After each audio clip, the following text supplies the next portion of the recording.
from the station working for you. This is WRTV News at 6, streaming now. You might call your local health department, just explain the situation and ask if they do have a standby list. COVID-19 vaccinations are underway, but many of you still have questions about the vaccine and the process surrounding who gets vaccinated and when. We're getting you the answers to some of your biggest concerns. And tonight we are trying to find out what's being done to make sure everyone will have equal access to the vaccine and why there is still some skepticism over getting vaccinated. There's just all this miscommunication between everyone. Nobody has any idea what our next steps even are. Some who have lost their job because of the pandemic haven't received the unemployment assistance they were promised. Why? And what's being done about it? The answers we found tonight. Thank you for joining us on WRTV News at 6. I'm Amanda Starantino. And I'm Mark Mullins. First tonight, hospitals and health departments across our area have been working diligently to vaccinate as many Hoosiers 80 and older as possible this week in the fight against COVID-19. As people wait their turn to receive the vaccine, people are trying to figure out when, where, and how they'll be vaccinated. WRTV's Stephanie Wade shares different counties' plans for mass vaccination sites and how to get your spot in line. In Indiana, the state health department says people 80 and older have accounted for 52% of the state's COVID-19 deaths. We've been looking forward to this for some time because of our age. That's why they're among the first in line to be vaccinated. By investing in, at first, this 3.8% of the population, we are reducing our death rate by more than 50%. That's our goal. As it stands, people 80 and older, those who work in healthcare, and first responders are able to be vaccinated. After this age group, people 70 and older are next, followed by 60 and older. It's undetermined, however, who's after that or when we move into these different age groups. But what we do know is that the state wants at least one vaccination clinic in every county. On Monday in Hamilton County, they began administering the vaccine at the 4-H Fairgrounds in Noblesville. The Marion County Health Department is operating one of 9 sites at 38th and Lafayette Road. And today in Fishers, the health department administered their first COVID-19 vaccine at its temporary vaccination site and have acquired the former Marsh supermarket location at 116th and Brooks School Road for a mass vaccination site that will be operating by the end of the month and able to vaccinate up to 1,000 people per day. You have to have qualified personnel to administer the vaccine, and then a lot of additional, really non-clinical volunteers to help manage traffic flow, to publicize the event. Public health expert Dr. Kara Cecil explaining what it takes to open a vaccination site so quickly and why it's so important. Those who are most at risk are least likely to be able to access the care when it is difficult to do in terms of hours of day or distance to receive that care. Limited supplies of the COVID-19 vaccine also means every dose counts. Both the Moderna and Pfizer vaccines have to be used within 6 hours after a vial is opened. So what happens when those scheduled for shots don't show up? Most hospitals in our area say they are giving them to healthcare workers who are still waiting on their vaccination appointment. The state health department recommends having a standby list so no vaccine goes to waste. If you'd like to get on a potential waiting list, Dr. Cecil suggests calling your local health department. Stephanie Wade, WRTV. Vaccinations are free. You can make an appointment online or over the phone by calling 211. Dr. Cecil says the vaccine has also proven to be helpful and effective in reducing the risk of contracting the new strain of COVID-19. If you do still get the virus, the symptoms are usually much less severe and you will likely recover more quickly. I don't want to take my chances. I'm just be safe. I feel better within myself. Protecting vulnerable communities against COVID-19. Tonight we are taking a closer look at what is being done to make sure there's equal access to the vaccine and why some skepticism about it persists, particularly in Black and brown communities. WRTV's Megan Sanctorum has more.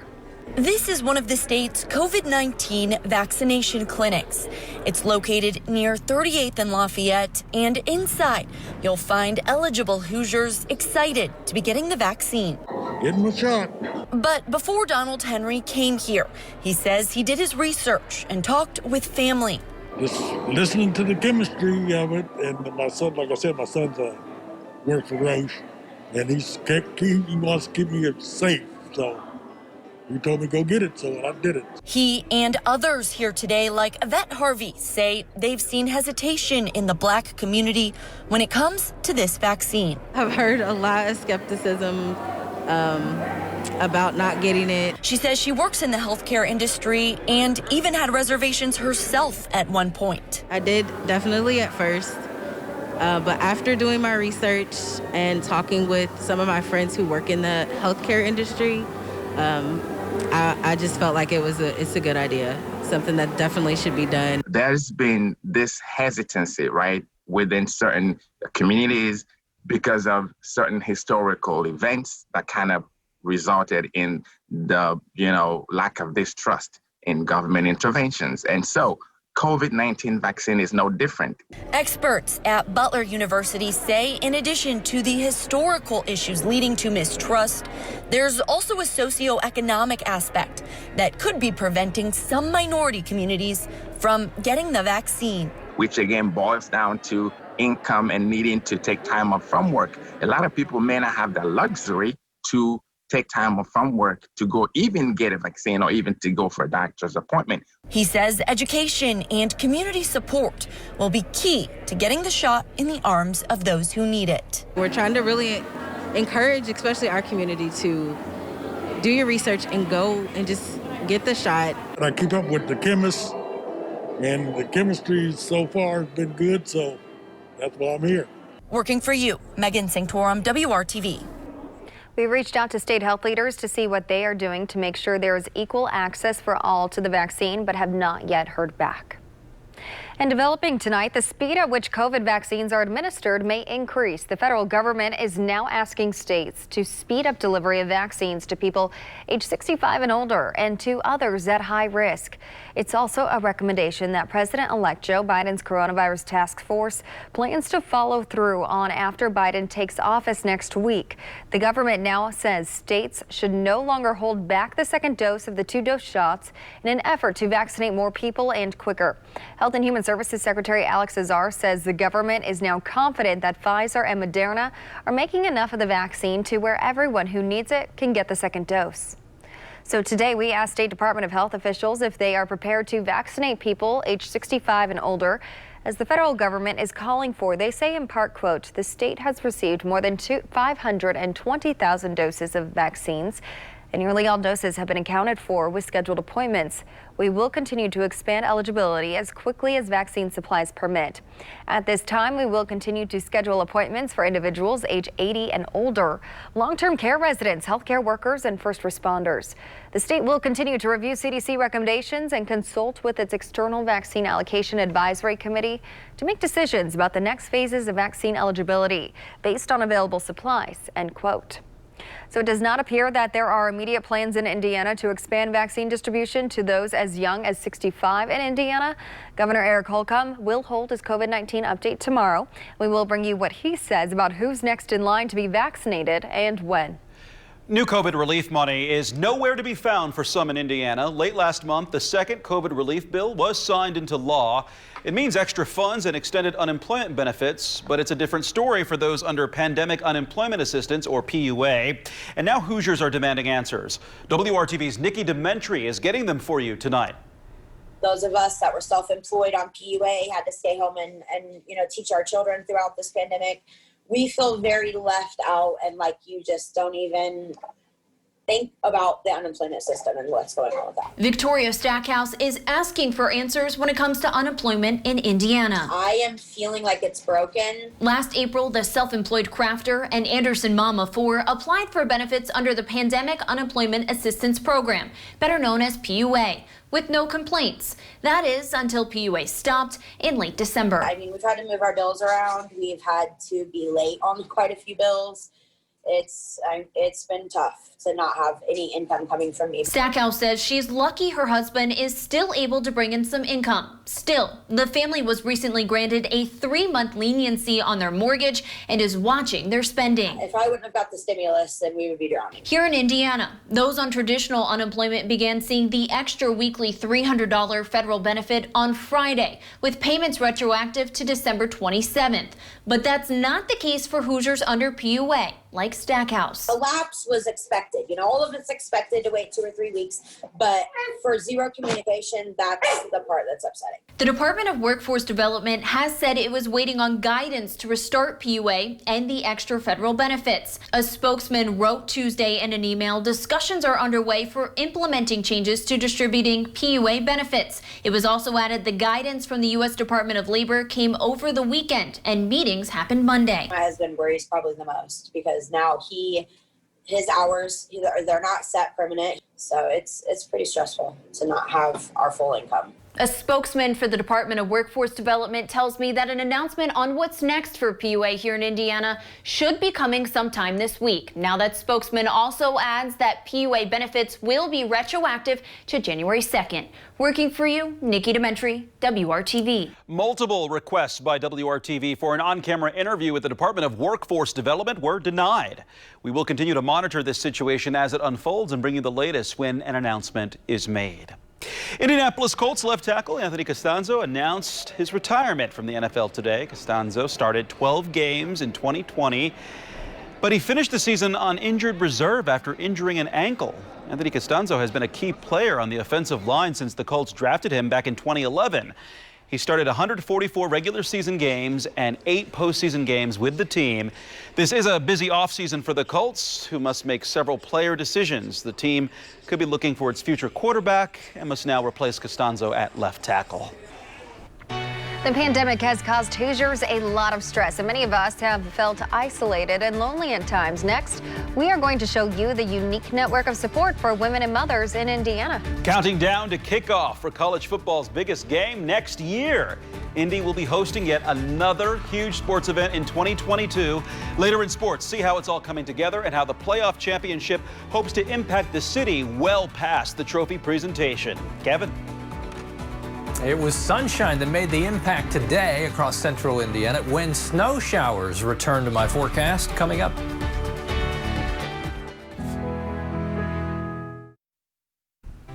The Rebound Indiana is our initiative to connect you with the resources you need to get through this pandemic. We discussed how this isolation and social distancing can be a really lonely time. So WRTV's Lauren Casey found this unique network of support for women and mothers right here in central Indiana. 3 local women. The City Moms is a membership collective, or we like to call it a sisterhood for the modern mom. Indiana Originals is a search engine to help people find and support local businesses. Indie Maven is a lifestyle media company specifically for women in central Indiana. With 3 businesses supporting other women and local businesses. Entrepreneurship and being a business owner can be a very lonely place. And something that the 3 of our organizations bring is really that community. The City Moms, Indie Maven, and Indiana Originals all provide a community, a web of support for central Indiana women and mothers. And while they have different platforms and different business models, these women share an important goal. I know that a lot of our moms have talked quite a bit at length about needing just someone that can listen to them, that can be in the same boat as them right now. Between holding your child's hand through virtual learning, a baby or toddler interrupting your Zoom meeting for work, and just dealing with the stresses of keeping a healthy, happy household in the middle of a global pandemic.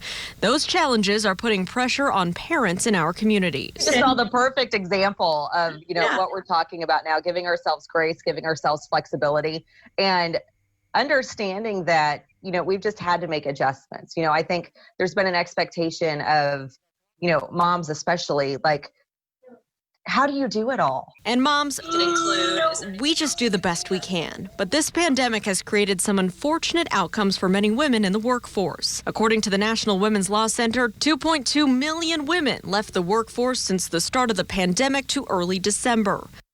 Another study showed at least 1 in 4 women are considering downsizing their careers or leaving the workforce altogether due to challenges brought on by the pandemic. Women ages 25 to 44 are actually now 3 times as likely as men of the same age group to not be working due to childcare demands. That's according to the U.S. Census Bureau. And so I think this year's really kind of been, a reckoning as to what makes a good business owner, what makes a good parent. But hard times can also lead to positive change. we can be of greater service to a lot of brands too, because we're able to say like, oh, okay, so you want to get in front of these audiences? That's where we are. That's where we live. This is the world that we know. And the City Moms, Indy Maven, and Indiana Originals want women facing these uncertainties and lifestyle changes to know they're not alone. How do we do it all? Well, we do it all together. Working for you, Lauren Casey, WRTV. And tomorrow on the news at 6, we will take a look at how these 3 women and their businesses work to overcome their own hardships and challenges to continue to serve women in our community in this pandemic. One of the biggest employers in Indianapolis is investing in its future workforce. Over the past 3 years, Carrier has donated $45,000 to Wayne Township schools. The money benefits students in the HVAC program, which prepares them for high-demand jobs after school. Carrier has supported the program by also providing equipment for the students' training. Carrier employs more than 1,000 workers at its furnace manufacturing plant on the west side of Indianapolis. That's exciting for Ben Davis High School students. I'm a grad, 1983, the magic year. Here's a different number, 10. That's how many straight days we've had dry weather. As you know, it didn't come this dry stretch with lots of sunshine. We had more clouds on most days. We changed that today. What a beautiful sunset. Hopefully you had a chance to check it out, and you probably were scrambling for your sunglasses at some point today. Temperatures down about 5 degrees from our afternoon high. We were at 42 in Indy, currently 37, lower 40s still in Sullivan. Otherwise, everybody in the 30s. Temperatures tomorrow and Thursday, back into the 40s, about 10 degrees above average. Then we slide quickly to much cooler weather. Friday into the weekend, temperatures will be back down below freezing.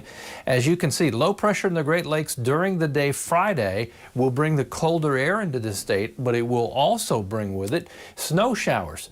Overnight Thursday into Friday, I think we'll see our first round, and then as we get into the afternoon hours, a burst of snow showers on Friday. Could be some light accumulations associated with that. Friday temperatures will be above freezing during the day tomorrow. Southwest winds noticeable once again. They won't be quite as gusty. We had gusts today to 30 miles per hour, 28 officially in Indianapolis, 45. The magic number tomorrow afternoon. That's pretty consistent throughout all of central Indiana with the repeat of mostly sunny skies, partly to mostly sunny. That's not the case Thursday, though. Although temperatures will stay the same, clouds will increase out ahead of the weather system that brings our snow showers Friday, and there they are blossoming in the afternoon as the colder air starts to return. You'll definitely notice the temperatures over the weekend much cooler than where we'll be over the next couple of days. Your high Saturday 33, that's with snow showers around.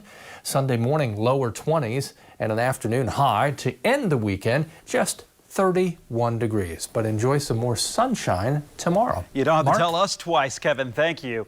Last night saw the end of another college football season. Alabama winning the playoff championship over Ohio State.